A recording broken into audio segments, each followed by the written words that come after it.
tarde a todos.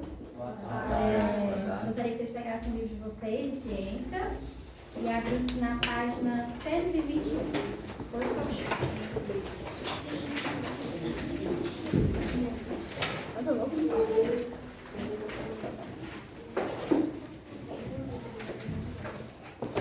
Todo mundo pegou, né?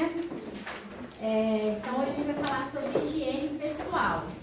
Eu acho que todo mundo aqui já faz sua higiene pessoal todos os dias, quando sai de casa. Então vamos ler um pouquinho. Higiene pessoal consiste numa série de atos. Alguns deles são: alguém sabe? Lavar as mãos. Lavar as mãos, tomar banho, escovar os dentes, evacuar sanitário diretamente no solo. Isso, muito bem. Essas atitudes podem impedir que uma pessoa se contamine com micro-organismos causadores de doenças. Elas também podem impedir que, caso o indivíduo apresente alguma doença, ela contamine outras pessoas. No caso agora que a gente viveu agora sobre coronavírus, aí que a gente teve realmente noção do que é higiene pessoal, né? Tanto que ainda tem alguns alunos aqui que ainda estão usando máscara. Esses não eram um dos itens, né, essenciais na nossa época, que era só lavar as mãos, essas coisas, e acabou sendo hoje um item importantíssimo no nosso dia a dia. Cuidados em relação à alimentação e a água ingerida também são indispensáveis para prevenir doenças. Vou mostrar uns slides que eu fiz aqui para vocês. Hábitos de higiene. Usar o lenço para suar o nariz, não andar descalço, tomar banho todos os dias. Acho que aqui todo mundo toma banho todo dia, né? Ninguém toma banho. Essas pessoas aí não, né? Escovar os cabelos, isso é para as meninas também, para os meninos também, viu, gente? Cortar as unhas, lavar os alimentos, manter sua casa sempre limpa, filtrar a água, escovar os dentes após as refeições e usar roupas limpas. Hábitos de higiene, mais uma vez: beber água filtrada, tomar banho todos os dias, escovar os dentes, lavar as mãos, cuidar dos cabelos, andar calçado e cortar as unhas. Procedimento para lavagem e desinfecção das mãos. Caso não tivesse esse quadro aqui, alguém saberia quais são passo a passo? Molhar a mão, lavar entre os dedos, esfregar. Os polegares, as unhas. Isso, as unhas. Mas isso tudo, hoje, a gente acha fácil porque nós vivemos 2 anos numa pandemia. Mas eu sei que muitos de vocês, inclusive eu, antigamente só enfiava a mão debaixo da água e enxugava. Então hoje nós sabemos a importância que é a gente ter essa higiene com a gente, com o nosso corpo, né, com a pele, com tudo. Certo, meninos? Então vamos aqui. Umedeça as mãos, os antebraços com a água. Aplique sabonete líquido, bactericida nas mãos. Alguém aqui tem esse hábito de ter sabonete bactericida em casa ou sabonete normal? Então você já fala isso também de vocês, a importância. Tem um que é muito bom, que você não paga ainda não, é Protex. Ele é muito bom. Ah, tá? eu uso. Você usa? Ele é muito bom.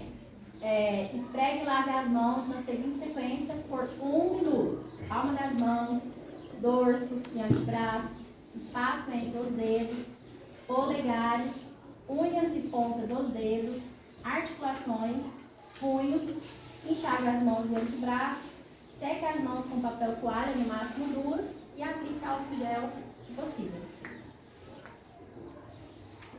Esse aqui é um aviso para vocês. Higiene. Os cuidados com a higiene pessoal fazem de você uma pessoa mais social. Por quê?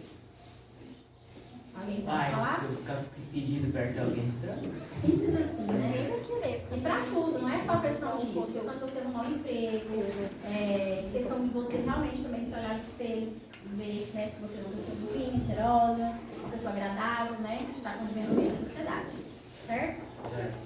O próximo tópico de hoje, nós vamos falar sobre poluição da água. E entra também nesse passo aí de higiene pessoal. Certo? Poluição hídrica.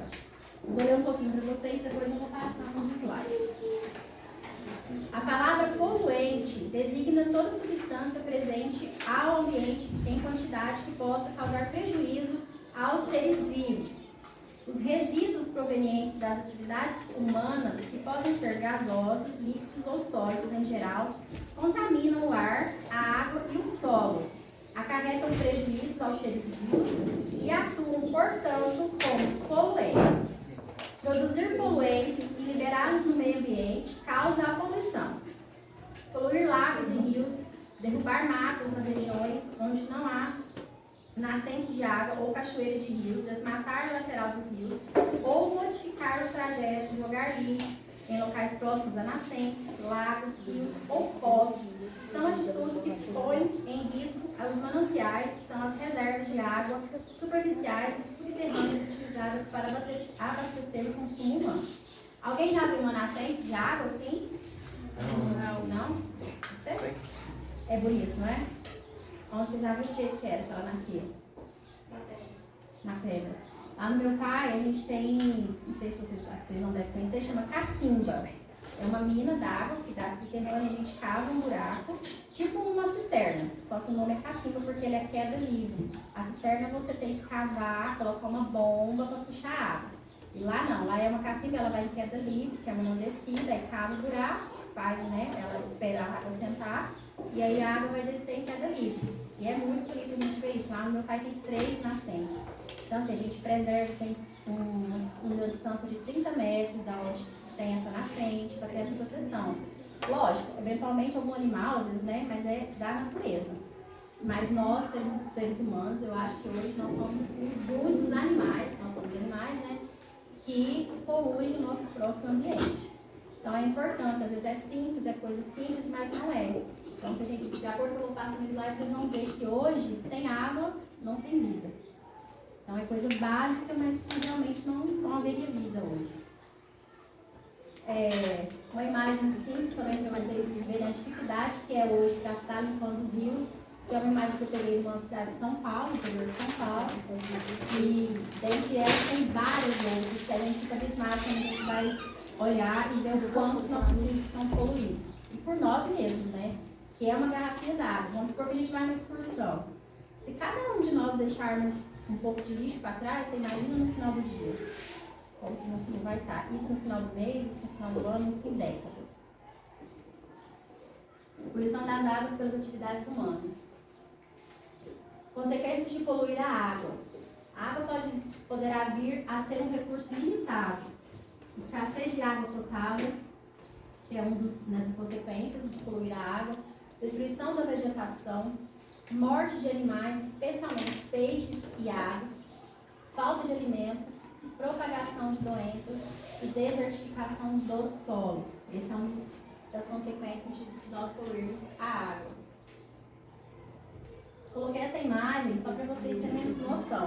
Porque hoje, para nós, é fácil. Vocês saírem ali, vão ali no bebedouro, beber uma água potável, uma água tratada, mas em muitos lugares hoje não existe isso. Então é coisa simples que a gente, para nós, passa despercebido. Mas no nosso país mesmo já existem cidades que não existe tratamento de água. Essa imagem é uma imagem que eu peguei da China, que é um dos maiores, né, um país mais populoso que nós temos hoje.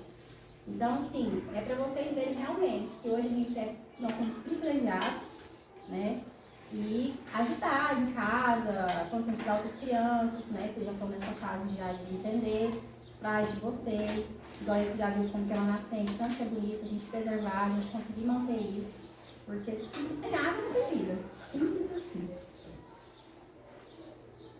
Outra imagem que eu coloquei forte, uma criança no meio do lixo, da água, né? E parece ser uma imagem que está muito longe da nossa realidade, mas na verdade não está.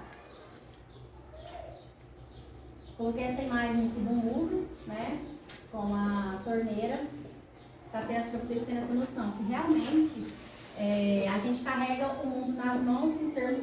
Se for pensar que a água hoje é o nosso recurso maior de sobrevivência.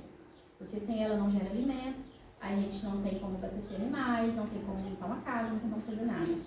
Viu aquela história que a gente às vezes passa até o dia sem energia, mas sem água é mais difícil. Eu vou ler mais um pedacinho do livro para vocês, só para a gente finalizar essa parte. Poluição pelas águas servidas. As águas usadas nas residências para lavar louças, roupas e louças, da descarga, tomar banho, e outras finalidades similares, como já foi mencionado neste capítulo. São denominadas águas servidas, águas residuárias, despejos líquidos ou resíduos líquidos.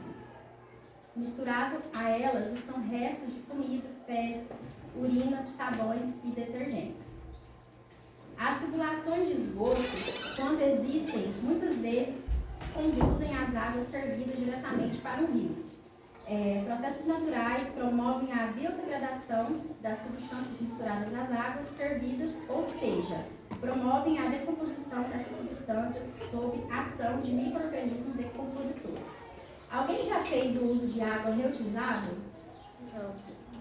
Nem a mãe de vocês, lavando roupa ali? Já. Então, gente, isso aí são práticas que, na minha época, eu falava que minha mãe era mão de vaca. Assim, nossa, mas um tanto de água desse, minha mãe tem muito que era água. E hoje eu vejo que não, eu carregava ainda o balde. Minha mãe enchia e eu tinha que lavar as passadas, lavar banheiro. Então, assim, são práticas que hoje caem um pouco no desuso aqui para nós. Mas igual São Paulo, que é uma cidade que é uma mega cidade, que sempre falta muita água, eles usam muito essa prática. Inclusive, tem gente que utiliza a água da chuva, que eles fazem uns tanques para quando a água cai, ela desce na calha, essa água acumulada, eles usam para fazer essas coisas. Não para alimento, mas para lavar carro, né? Tem muitos lava-jato que também usam esse sistema de reutilização da água. Então, assim, são coisas que no nosso dia a dia a gente pode estar usando e vocês podem estar aprimorando isso para no futuro os filhos de vocês, os netos de vocês, né? Alguém falou mais cedo que não vai ter filho, mas quando eu tinha idade vocês também eu não pensava e hoje eu tenho. Então a gente não sabe o futuro de amanhã. E para vocês mesmo, vocês são novos, são crianças novas, 12, 13 anos, então o futuro até mesmo de vocês. Tá? Eu queria ter uns 20. Hã? Queria ter uns 20, vamos Pois checar pra lá. queria, né? 20 filhos? É, Eu tô achando que é 20 anos, 20 filhos. Você vai ter que trabalhar muito, você vai mudar de menino. Por nada, eu poderia assumir tudo. Vai! Né? Você vai ter horário. Não. Brincando, eu sei que você vai. No entanto, quando as cidades jogam nos rios uma quantidade de águas servidas maior do que aquelas que os decompositores conseguem biodegradar, ocorre acúmulo dos resíduos na água, que fica mal cheirosa. Para realizar a biodegradação, muitos micro-organismos decompositores consomem gás oxigênio dissolvido na água. Com o acúmulo de resíduos na água, aumenta o consumo de gás oxigênio pelos decompositores. E com a consequência, os peixes podem morrer por falta de gás oxigênio para a sua respiração. Gente, alguém tem alguma pergunta a respeito desse tema? Vocês podem perguntar. Dúvida? Pode ser desse, pode ser do tema de higiene pessoal. Não? Não? Os esgotos que desbocam nos rios e lagos também favorecem a transmissão de doenças. Isso acontece porque as águas servidas podem conter micro-organismos patogênicos e também ovos de vermes. Já estudamos sobre vermes, né? Já estudamos sobre vermes. Foi, né? Ah, você viu? Foi na regência dela. Os diferentes métodos de saneamento básico, como, por exemplo, a estação de tratamento de esgoto. Alguém já foi numa ETA? Estação de tratamento? Não? São muito importantes para o controle da poluição dos mananciais, uma vez que eles eliminam grande parte dos agentes poluidores presentes nas águas servidas antes de devolvê-los aos rios. Tem 13 minutos e 57. Pode pôr. Pronto. Pessoal, vou falar um pouquinho sobre saneamento básico, tá? O ser humano produz diariamente muitos resíduos. Parte desses resíduos é eliminado na moradia por meio do esgoto. Já imaginou se todo esse esgoto que produzimos ficasse parado perto da nossa casa? Não, né? Há também outros resíduos que eliminamos por meio da coleta de lixo. Você já pensou que todo esse lixo diário ficasse empilhado no nosso quintal? Vocês têm noção, no final de semana, um exemplo, de sexta a domingo, vocês já pararam para analisar quanto de lixo vocês produzem na casa de vocês? Já fizeram teste? Já. Na minha casa, principalmente eu e minha filha, 5 anos. nós consumimos aquele saco de lixo de 100 litros, 2 aqui. Nunca e não é festa, não, é somente nós duas. Com lixo, papel higiênico, bolacha, iogurte, leite. Então, assim, essa é a grande importância do saneamento básico. Imagina tudo isso indo para os rios ou sendo jogado. Teve uma época aqui em São Paulo, teve uma época dessa pandemia. São Paulo, eu preciso de São Paulo, porque São Paulo é a maior cidade que nós temos hoje, né? Teve uma rua, várias ruas de São Paulo, que o pessoal tinha que desviar do lixo, porque os catadores não estavam trabalhando. E vocês imaginam o odor, e com isso traz o quê? Rato, barata, que causa outras doenças, né? A expressão saneamento básico ela é usada para falar do conjunto de medidas que permitem eliminar os resíduos produzidos diariamente, esgoto, lixo e etc., de forma que não prejudiquem os habitantes e no meio ambiente, tornando a região limpa, habitável e com condições de vida saudável para a população. Em palavras mais simples, saneamento básico é fazer necessário para evitar que se propaguem as doenças associadas aos resíduos que o ser humano produz. Assim, algumas medidas importantes de saneamento básico são: alguém sabe a principal medida hoje que nós vemos aí nas ruas? Saneamento básico? A principal. Um gás. Esgoto, que ele falou. Bueiro. Que é mais ou menos quase a mesma coisa. Mas a coleta, né, regular de lixo é uma delas que nós vemos lá no centro da cidade. Oi? Quem falou? Limpeza da cidade. Limpeza da cidade. Tratamento de água para os humanos, aos serviços de água, saneamento faz. Se um dia vocês tiverem, pessoal, por favor, se um dia vocês tiverem oportunidade de ir lá na Saneágua, lá tem a estação de tratamento de lixo, chama Extra. Meu pai trabalhou 15 anos na Saneágua e ele sempre levava a gente para ver. Então é muito bonito se vocês verem como que a água chega lá na estação de tratamento e passa por vários tanques, de capacitação. Eu moro lá perto lá. Quem mora? Eu. Você já foi lá? Já olhou? Já entrei lá. Então uma hora pede pra entrar e olha pra você ver. A água chega de uma forma que você fala, não, você não vai passar na torneira, né? E hoje a gente abre a torneira, a água está cristalina. Então se vocês tiverem a oportunidade de conhecer como que funciona a estação de tratamento. Meu pai trabalha na Saneágua, eu já fui lá várias vezes. E é legal, não é? A água chega, gente, dependendo. Aqui eu não sei porque que eu não conheço, mas lá na minha cidade, uma cidade maior, lá ela chegava marrom. A água, marrom. Vixe. Aí você pensa, não vai limpar. E passa por muita coisa, eles colocam flor, é muita coisa que colocam, né? Não sei falar agora os nomes científicos dos produtos. Mas é muita coisa. Então, se alguém tiver a oportunidade, por favor. Sistema encanado de esgoto, onde isso não for possível, o uso de fossas sépticas, que é aquelas fossas de antigamente, né? Que hoje quase ninguém tem, aquele de esgoto mesmo. Da descarga já vai direto para o esgoto. Tratamento de esgoto antes de jogá-lo no rio. Aqui também não tem ainda esse tipo de tratamento. Porque nós tanto é que a gente passa de perto do lago, às vezes está um cheiro insuportável, porque nós não temos hoje esse tratamento que deveriam ter em todas as cidades onde os rios cortam. Fossa séptica, feito o mais longe possível de poços de água. Alguém sabe explicar por quê? Que essas fossas têm que ser... Não? Não. Essas fossas, elas têm fezes. E as fezes contaminam o nosso solo e, por consequência, contaminam o lençol freático. Então, por isso, tem que ter uma certa distância, tem todo um trabalho certinho para que elas não cheguem a contaminar o lençol freático. Vocês sabem o que são lençol freático? Sim? Ele tá com cara de sabe, ele é muito inteligente, não é? Não. Tá longe. O bombardeio vai ser. Eliminação das águas paradas que facilitam a reprodução de insetos.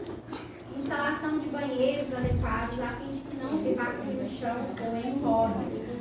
Alguém já viu antigamente falava aquelas casinhas, quando ia na fazenda, falava, vai lá na casinha lá. Alguém já viu uma casinha? Já. Não, já. Alguém já usou uma casinha? Não. Que ótimo, porque é uma experiência traumática.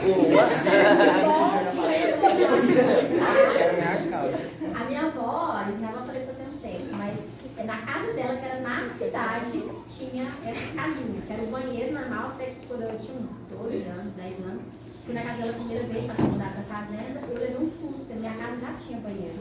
Mas ela era de uma cultura mais antiga e aí tinha essa casinha.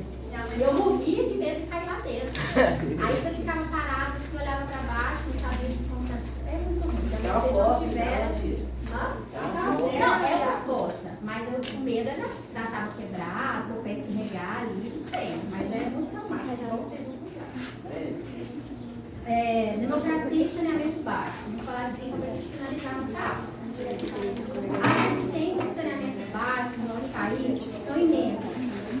Pessoal, por favor, garantir condições mínimas de saneamento básico é tarefa do governo. O governo é constituído por pessoas, os políticos que são eleitos pelo voto do povo.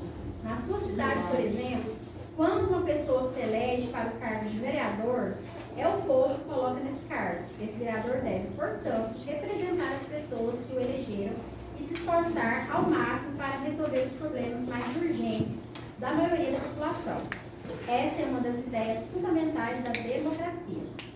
Se na sua cidade há problemas de saneamento básico, cabe à população exigir providências dos seus representantes, prefeitos e vereadores. Mesmo que você ainda não vote, saiba que é seu direito de cidadão poder se manifestar em todos em defesa de melhores condições de vida. Todos têm direito à saúde e ao saneamento básico. Certo, pessoal? Obrigada pela aula de hoje, obrigada pela compreensão de vocês, tá? Eu agradeço. Aqui, ó, o papai se emprestou aqui, ó, Protex. Esse aqui é um álcool para as mãos, mas é a mesma marca, o sabonete que eu falei de bater para vocês. Tá bom? Obrigada.